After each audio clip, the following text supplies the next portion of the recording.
I visited the Great Wolf Lodge every summer when I was a kid. This was my family's tradition for 10 years. But one day, the lodge closed down. From what I've heard, it had been getting fewer and fewer visitors over the last few years.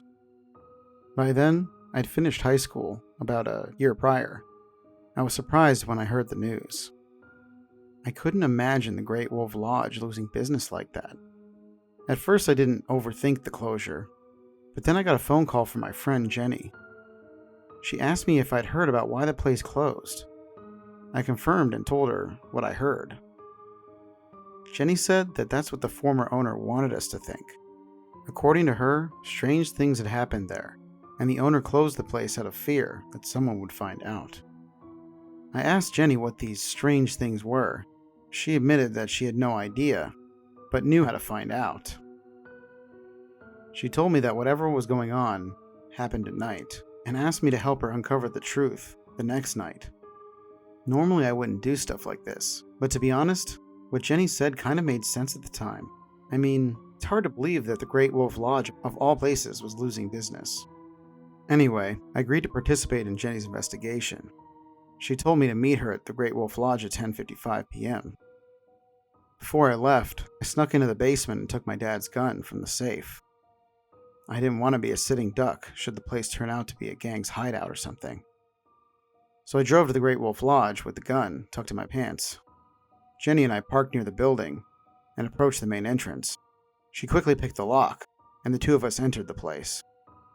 The first thing I did was ask Jenny what we were looking for. She explained that the weird occurrences happened at 11 p.m. sharp. First, the light would flicker for a few seconds. The water park would then fill itself with water, functioning precisely as it would during open hours. Those who saw the park from the outside claimed to have seen an entity roaming around. It emitted a faint red glow and floated on the water, but due to the lack of lighting, nobody could make out any features. I checked my phone and saw that it was 10:59 p.m. Jenny grabbed my hand and dragged me to the water park. We arrived just in time to see the lights flicker. As Jenny predicted, the water soon followed. Jenny and I turned on our phone's flashlights and looked around. We were exploring the water park when I heard a splash. Apparently Jenny wasn't watching her step and fell into the pool. I laughed as I went over to help her up. As I did so, I saw something in the corner of my eye. There was a faint red glow over in the deep parts of the pool. Jenny soon noticed it as well and got excited while she was messing with her wet phone. I pointed my flashlight at the red light. A lanky, humanoid figure treaded on the water as if it were solid ground. It had long, shaggy fur on its head and back, and 3 long horns on its head. When it looked at Jenny and me, we could see its giant, oval-shaped eyes. The creature bared its fangs before letting out a spine-chilling roar. I noticed this weird metallic smell as its screams echoed through the water park. I shined my flashlight around until I saw the water. All the water in the park turned into blood. I looked for Jenny but couldn't find her anywhere. She must have fled when she saw the creature. The monster leaned forward and slowly approached me. I think my heart was beating faster with every step it took. I smelled rotten meat and thought I was about to pass out from shock when the beast stopped mere inches from my face. It stared me dead in the eyes as it sniffed.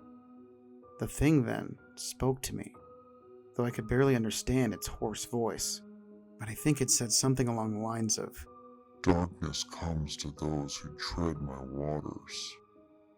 Suddenly, I felt someone grab my arm and drag me away. It took a few seconds for me to realize that it was Jenny. She ordered me to get into my car and get away from the place. We got into our vehicles and sped off. I returned to my apartment and tried to get some sleep, but then I got a text from Jenny. She wanted to make sure I was okay, and that the monster didn't bite me or anything. I texted back saying that I was alright, and told Jenny what had happened and what the monster had said to me. I then asked her what that thing was and what it was talking about. She responded by sending me a link to a Reddit page. The page was dedicated to an urban legend surrounding the abandoned Great Wolf Lodge. There were even some photos and videos that were said to prove that the legend was true. The following is how the legend goes. About 25 years ago, the Great Wolf Lodge in my town used to be a family-owned hotel. It was called the Flame Ridge Hotel and Spa. At the time the story takes place, the hotel was owned by two brothers. Their names were Clyde and Robert Flameridge.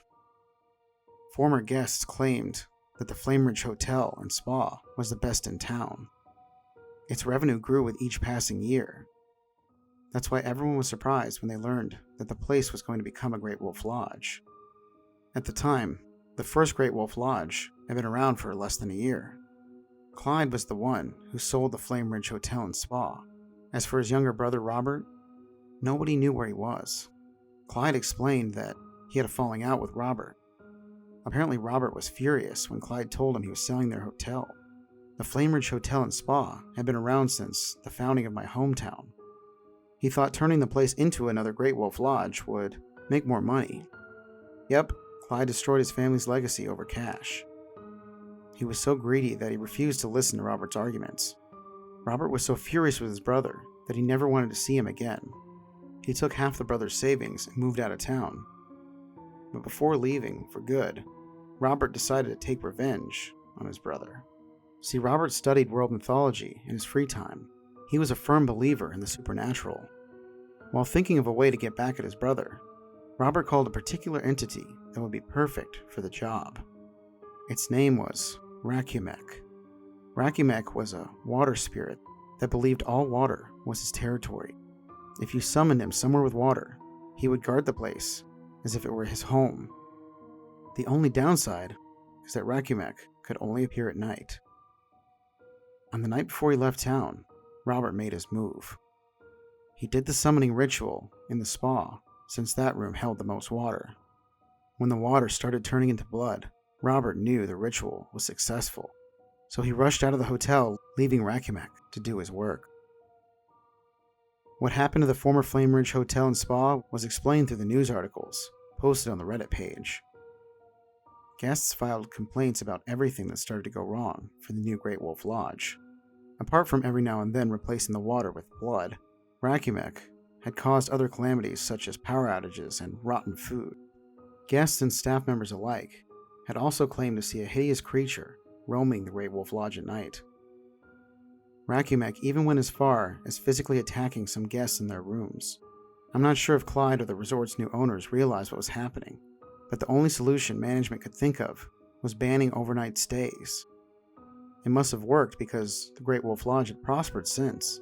Now that I think about it, my family never stayed in any of the hotel rooms. Instead, we just played in the water park for a few hours and then left. What I couldn't understand was why the Great Wolf Lodge was closed despite practically solving the Rakumek problem. I told Jenny this and asked her what she thought. She suggested that the owner knew who Rakumek was and realized that he was the reason behind the past complaints.